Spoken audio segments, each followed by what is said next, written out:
Imagine placing a 3D horse into a real foe.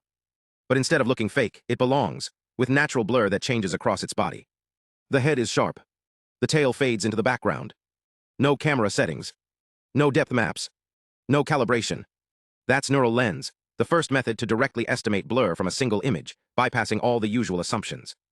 Most techniques rely on camera metadata or depth maps to compute the circle of confusion, the key to realistic lens blur. But that data is rarely available.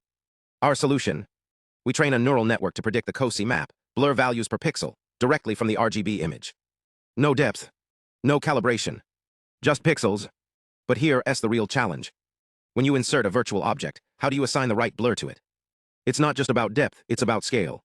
The virtual world doesn't match the real one. So we solve it with a linear relationship.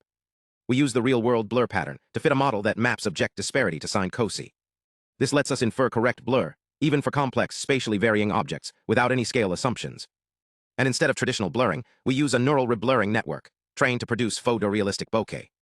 We feed it a naive composite, sharp object blurred background, then only assign blur to the virtual object.